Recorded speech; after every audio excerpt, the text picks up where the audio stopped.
Tem um monte de vídeos desses, mas eu nunca vi uma história dessas dando certo. Parando pra pensar, tem uma bem doida. Um adolescente construiu um império de drogas. Eu sou o Caixa Amarela e essa é a história de Nate Norman. Você realmente não ouviu errado. Nate e seus amigos realmente construíram um império de drogas. E para te explicar isso, a gente vai ter que voltar um pouco no tempo. Tudo começou em uma casa caindo aos pedaços, com dois amigos extremamente chapados, Nate Norman e seu amigo Topper Clark. Estavam jogados na sala de casa, deixando o tempo passar. Mas diferente das ideias absurdas e sem sentido que geralmente surgem nesses momentos, a ideia que Nate teve naquela noite parecia perfeita. Mano, certeza que esse cara assistiu Como Vender Drogas Online na Netflix e achou que ia se dar bem no final. Naquela época, Nate Norman era a antítese de um gênio do crime. Ele era um garoto de 19 anos, gordinho, com cara de bebê, que havia largado o ensino médio para entregar pizza em Coeur d'Alene, uma cidade turística e deslumbrante, porém monótona, no estado de Idaho. Ele vendia pequenas quantidades de maconha, apenas para complementar a renda. Ele não era estudioso e sua própria namorada contava que ele mal sabia soletrar a palavra maconha. Mas Nate tinha uma necessidade desesperada de aprovação, aquele sorriso ansioso de quem quer ser amado, e descobriu que ter drogas era um atalho rápido para ganhar fama. Nate comprava seu estoque de um traficante em Spokane,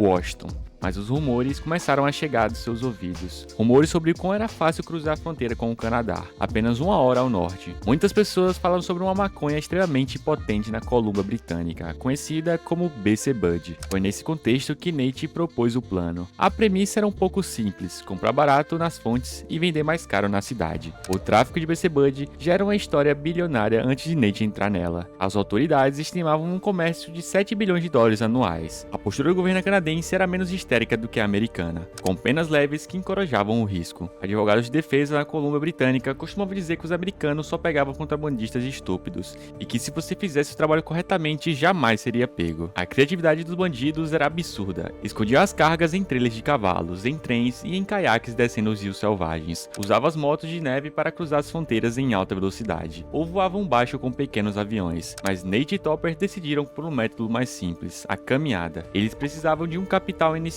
para começar a empresa. Topper tinha restaurado um barco a jato, que resgatou no fundo de um lago, e ele vendeu o barco na beira da estrada em minutos. E com $1.500 no bolso, a dupla estava pronta para começar. Eles dirigiram até Creston, uma pequena cidade agrícola, e logo após a fronteira canadense. A estratégia da aquisição foi rudimentar.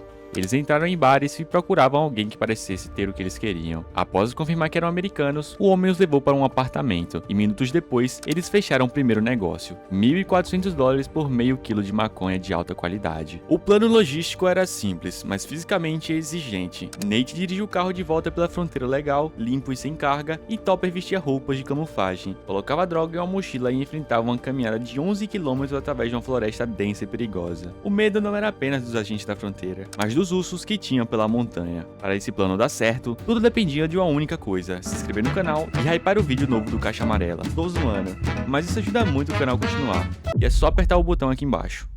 A primeira missão foi um sucesso. Eles se reuniram com os amigos em um restaurante local, exibindo um produto que era ouro puro naquele mercado. A venda foi instantânea. Em poucas horas, eles dobraram o investimento. A segunda corrida foi planejada imediatamente, desta vez para comprar o dobro de quantidade. O crescimento da empresa foi muito rápido. De jovens que lutavam para colocar gasolina no carro, eles passaram a movimentar milhares de dólares por dia. Eles calcularam que poderiam fazer $3 milhões e se aposentar em 14 meses. Mas a lógica do vício em dinheiro falou mais alto. Quando se ganha $30 mil por semana, por que parar, né? Eles expandiram a equipe, recrutando amigos de infância. Topper gerenciava os corredores, e agora que cruzavam a fronteira em grupos de 6, carregando bolsas de rock recheadas de dinheiro. Às vezes até $400 mil em uma única viagem. Eles investiram em equipamentos de ponta, óculos de visão noturna, roupas especiais, até os sprays que prometiam tornar invisíveis de sensores de calor. Era uma operação comandada por adolescentes. O dinheiro trouxe uma mudança radical no estilo de vida. Eles não eram discretos, compravam quadriciclos, jet skis, televisões de plasma gigantes, joias de platinas, tudo. Jovens que viviam com mães de repente alugavam mansões à beira do lago, algumas usadas apenas para guardar dinheiro e as drogas. Eles ignoraram a regra do ouro do tráfico: nunca consuma seu próprio produto. O grupo vivia chapado. Um deles admitiu em uma entrevista que não teve um dia sóbrio em 3 anos. Eles passavam os dias trabalhando, e às noites jogando videogame e enrolando baseado gigantesco. Parece até eu trabalhando nos vídeos. Nate começou a acreditar em sua própria lenda. Ele se transformou num garoto humilde e deu lugar a uma figura arrogante que se via como o próprio Tony Montana. Ele começou a usar cocaína, o que deixou ainda mais louco. E se você é inscrito no canal, você sabe como isso vai acabar. As regras iniciais contra armas foram abandonadas. Nate comprou uma submetralhadora e rifles de assalto. Ele dirigia pela cidade com a música no volume máximo e corrente de diamante, projetando a imagem perfeita do traficante que ele achava que deveria ser. Para completar a fantasia, ele arranjou uma namorada stripper, que ele conheceu em um clube local. Ele a cobria de presentes e viagens ao México, enquanto ele fingia acreditar que ele tinha uma empresa de remoção de neve, embora soubesse muito bem que a cidade tinha um novo rei do tráfico. As festas nas mansões alugadas tornaram-se perigosas. Em uma noite específica, na casa de Tim Hut, mais de 150 pessoas se aglomeravam quando uma briga generalizada começou. Eram adolescentes bêbados, drogados e destruindo a mobília. No meio da confusão, Tim correu para fora e disparou sua arma para o alto, tentando dispersar a multidão, mas o som foi engolido pela música. Nate, bêbado e imprudente, decidiu fazer o mesmo, mas com um detalhe crucial: ele disparou a Magnum 45 dentro de casa, e o som foi ensurdecedor, como uma bomba explodindo na sala de estar, e o pânico foi instantâneo. A polícia logo chegou, e os carros foram parados, armas apontadas e jovens revistados. Scuzz foi retirado do seu Lexus, jogado sobre o capô, mas a sorte estava ao lado deles naquela noite. Um amigo passou dirigindo na contramão e derrubou uma cerca, distraindo os policiais suficiente para que Scuzz fosse liberado. Ao chegar em casa, ele encontrou $20 mil no bolso, e não sabia como tinha ido para lá. Era o nível de loucura que eles viviam. Um caos total, quase sendo presos e terminando a noite mais ricos do que começaram. Mas o maior perigo para Nate não era a polícia local, que estava ocupada demais. O perigo real veio da concorrência. Brandon Buttle, conhecido como Rung, ou Pequeno Príncipe.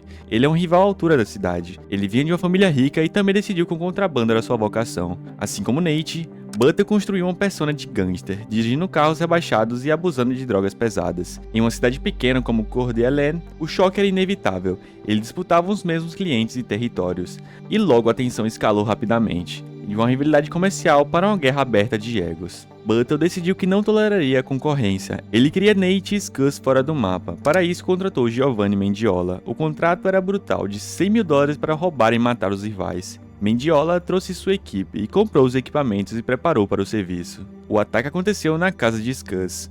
Homens armados arrombaram a porta e renderam Scuzz e sua namorada, amarrando com os lacres de plásticos. Eles roubaram drogas e dinheiro, mas por algum motivo decidiram não executar o assassinato naquele momento. O assalto aterrorizou a equipe de Nate, a paranoia atingiu níveis estratosféricos. Scuzz mudou-se para dormir com uma arma debaixo do travesseiro. Nate quebrou os braços em um acidente de moto e passou um verão bizarro e vulnerável, escondido na casa da namorada. Enquanto a equipe de Nate vivia no medo, Brandon Buttle estava cavando sua própria cova. Ele se tornou um cliente problemático para os assassinos que contratou, não pagava o combinado e dava informações erradas e tentava agir como um chefão do crime diante dos criminosos reais.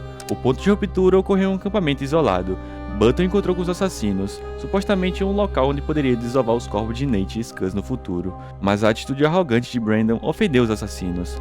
Uma disputa por dinheiro se transformou em execução. Button foi estrangulado ali mesmo, na floresta, enquanto o jovem implorava por sua vida. Após a morte, ele cortou a garganta do garoto repetidamente para ocultar as impressões digitais e abandonou o corpo. Os assassinos então saíram dali e roubaram o próprio estoque de maconha de Buttle, com um lenhador que encontrou um corpo um mês depois. A descoberta mudou tudo. A polícia, que até então via apenas garotos ricos brincando de traficantes, percebeu que havia um cadáver na equação. A investigação rapidamente ligou o assassino a Buttle, através do celular da vítima. A notícia do assassinato abalou profundamente. O grupo de Nate, eles perceberam que o jogo tinha ficado pesado demais e decidiram encerrar as operações e pegar o dinheiro acumulado e fugir. O plano era dispensar, talvez parar em uma mansão que Nate havia alugado em San Diego. Eles marcaram de se encontrar na casa de Tim Hut para partir às 6 da manhã, mas ninguém estava pronto na hora. Um precisava guardar a moto e outro tinha feito as malas. Em vez de estarem na estrada, eles estavam sentados fumando e procrastinando. Quando finalmente estavam prontos, às 9 da manhã já era tarde demais. A polícia, que já vigiava a casa, viu o caminhão de mudança e decidiu atacar. A invasão apreendeu armas, dinheiro e computadores e registros detalhados da operação. Era o fim do império do BC Bud. Nos meses seguintes, a polícia e a FBI desmontaram toda a rede.